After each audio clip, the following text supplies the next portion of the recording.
Alright, magandang araw muli sa inyong lahat. Welcome sa ating channel, Sir Lopez Vlog.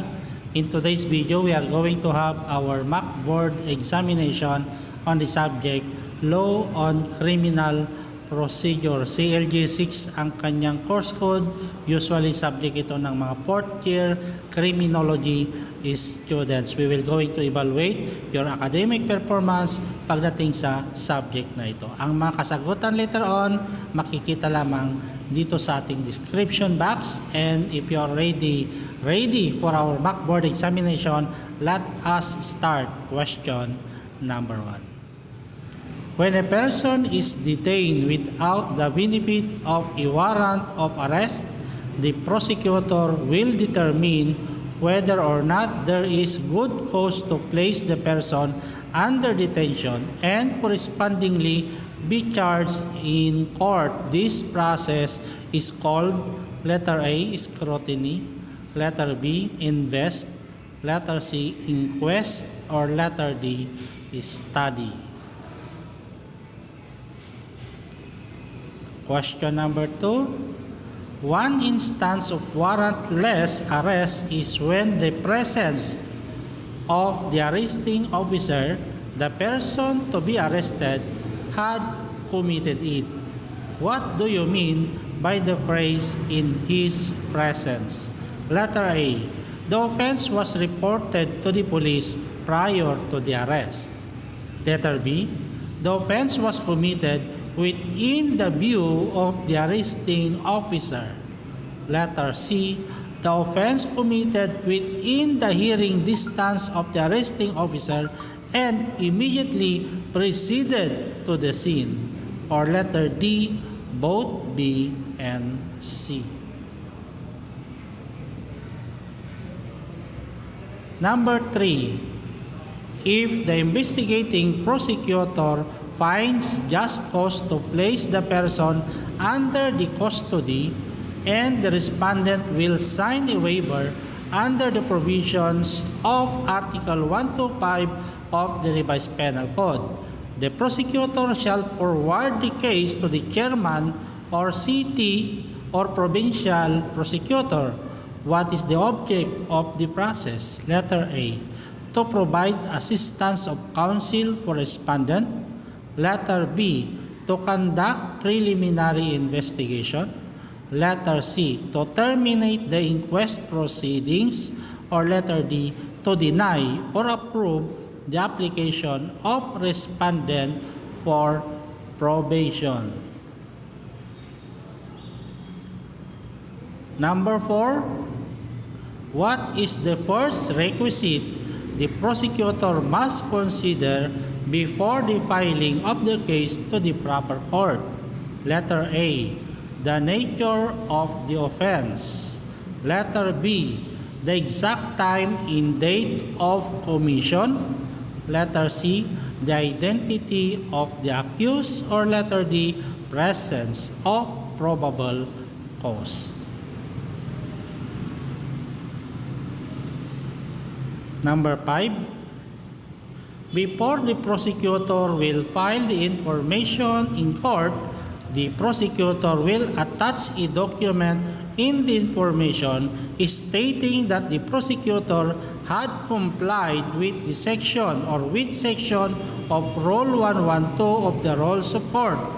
What do you call this document? A. Arrest report. Letter B. Affidavit-complaint. Letter C. Certification. Or letter D. Agreement. Number 6. If the chairman or state or chief state prosecutor disapproves the order of release due to prima facie case, what should the chairman or chief state prosecutor do with the case? A. He will place the case on archive status. Letter B. He will conduct another investigation to determine the presence of prima facie case. Letter C. He will file the case directly to the court or by any one of his assistants. Or letter D. None of them. Next, number 7. An informal summary investigation conducted by the prosecutor involving persons arrested without the benefit of warrant of arrest. Letter A, criminal investigation. Letter B, post-sentence investigation. Letter C, inquest proceeding. Or letter D, preliminary investigation. Number 8, what is the Primordial Prosecution Service in the disposition of a case? Letter A, to build evidence in order to convict the accused of an offense. Letter B, to seek justice.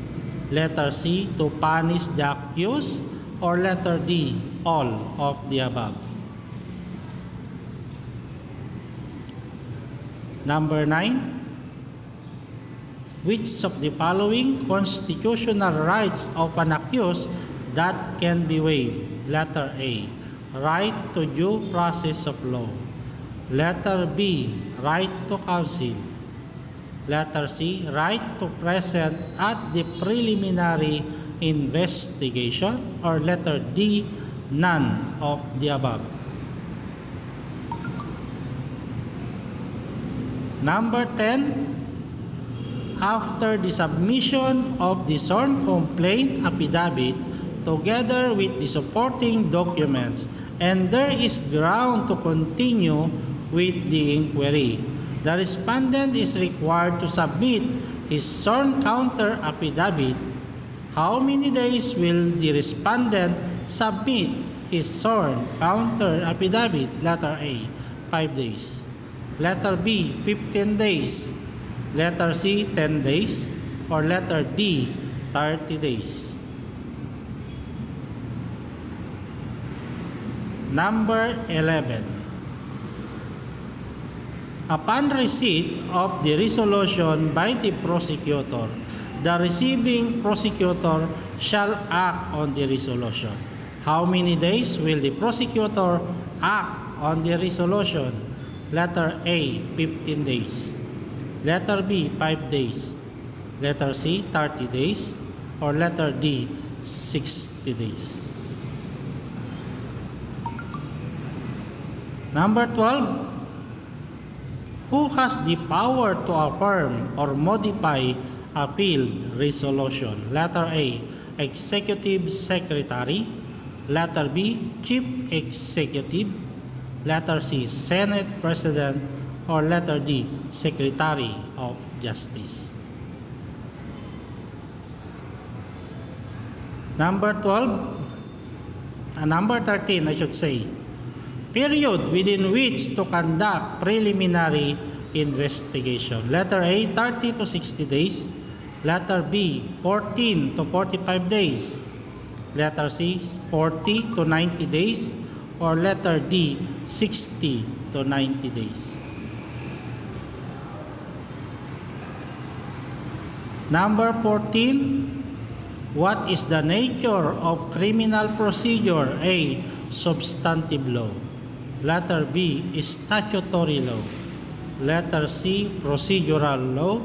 Or letter D, municipal law.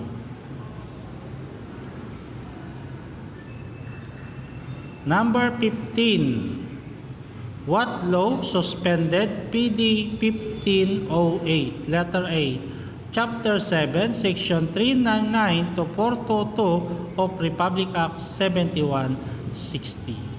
Letter B, Republic Act number 7160. Letter C, Republic Act number 66975. Or letter D, none of these.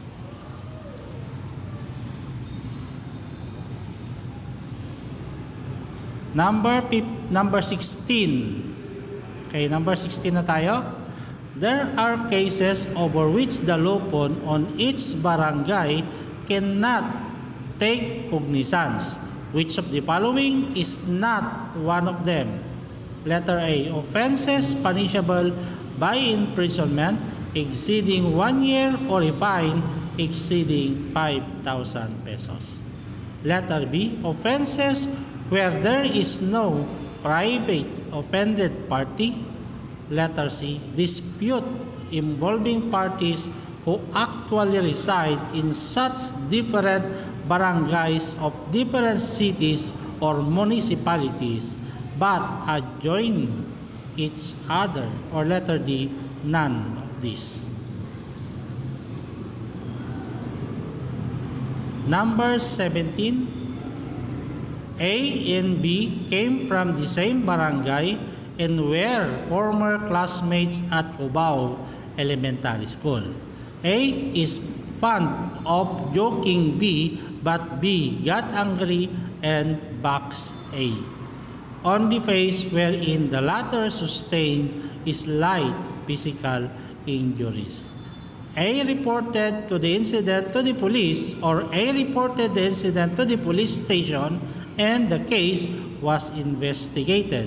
As investigator and after knowing the facts, what will you do? Letter A, file slight physical injuries against B before the office of the City Prosecutors. Letter B, refer the case to the Barangay Luponng Tagapamayapa pursuant to PD 1508. Letter C, let both parties settle their problem amicably in your presence. Or letter D, none of this. Number 18, a police officer arrested B for murder on the strength of the warrant of arrest. Immediately, he searched B and found a hand grenade. Aside from murder, B is also charged with illegal possessive of explosive. The latter charge is letter A, invalid, because the hand grenade is a fruit of the poisonous trees or poisonous tree. Letter B, valid, because the hand grenade is not a fruit of the poisonous tree. Letter C, valid, because it is a search incident to a lawful arrest. Or letter D, all of the above. Number 19, on September 21, 1998, Patrolman A had received a tip that B will be carrying marijuana aboard MV Zamboanga on September 25, 1998. Hence, on September 25, 1998, while B was descending the gangplank of the vessel, Patrolman A accosted and searched the bag of B from where they found marijuana. Letter A, the search is valid because B was caught in flagrante delicto. Letter B, the search is valid because the tip is positive. Letter C, the search is invalid for their failure to secure a search warrant despite sufficient time. Or letter B, B and C is correct. Number 20, Police Officer A arrested Mr. B in the act of unloading unlicensed firearms from jeep at Bario Masantol, Pampanga. The arrest is letter A, invalid, because Police Officer A have enough time to secure a warrant of arrest. Letter B, valid, because B caught in flagrante delicto. Letter C, cannot be judged because B was arrested while committing an act that is not considered as a crime. Or letter D, all of the above. 21. Patrolman A, B, and C raided the house of D by virtue of warrant for shabu.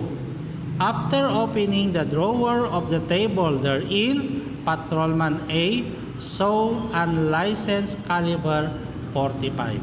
Thus, D was also charged with illegal possession of firearm under a plain view doctrine. The charge for illegal possession of firearms is letter A, valid because the caliber 45 was found while searching for shabu under a valid search warrant.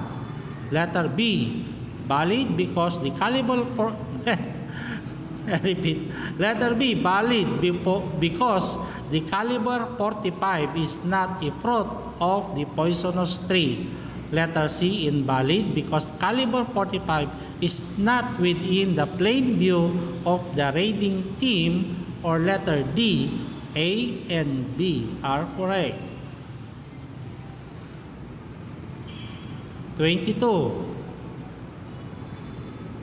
It is an act defining certain rights of a person arrested, detained, or under custodial investigation. Letter A, Republic Act 7438. Letter B, Republic Act 7483. Letter C, Republic Act 7348. Or letter D, none of the above. 23. The signatories for every case filed in court who is responsible in the preparation of a criminal complaint. Letter A, detective on the case. Letter B, investigators on the case. Letter C, chief of police or COP. Or letter D, all of the above. Yung COP dyan, ibig sabihin yan, chief of police. Hindi lang tama na dapat ini-abbreviate yan eh. Hindi dapat ina-abbreviate, I should say.